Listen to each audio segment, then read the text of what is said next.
Magandang araw sa inyo mga kaguro. Ngayong araw ay may bago tayong good news at tungkol ito sa installation of free Wi-Fi in all public schools. Para malaman ang buong detalye, please watch this.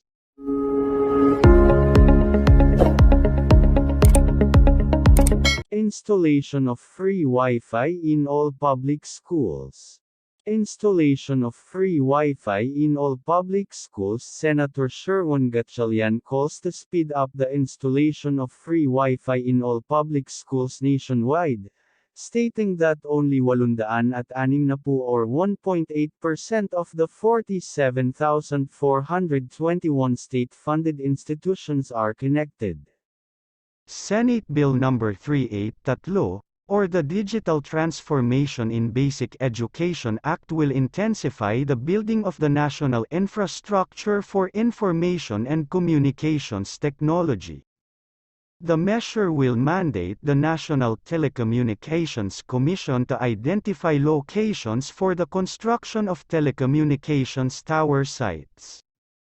The Free Internet Access in Public Places Act, Republic Act No. 1092 (SHAM), was signed on August 2017.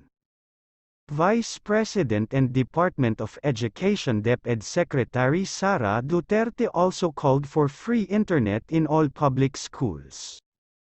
Gatchalian said the COVID-19 pandemic highlighted the digital divide, which mostly affected learners in poorer households.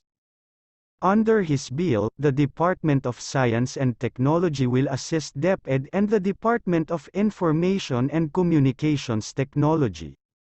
The measure also seeks to enhance the capacity of all schools to strengthen their ICT capacity to implement distance learning and to boost the basic education sector towards the fourth industrial revolution. Bahagi ng ating pagpapatatag sa sektor ng edukasyon ang pagtiyak na bawat paaralan ay magkakaroon ng libreng internet para sa paghahatid ng dekalidad na edukasyon, Gatchalian said. Yun lamang ang ating update ngayong araw. Please don't forget to like, share and subscribe to our YouTube channel and follow our Facebook page. Bifam salamat.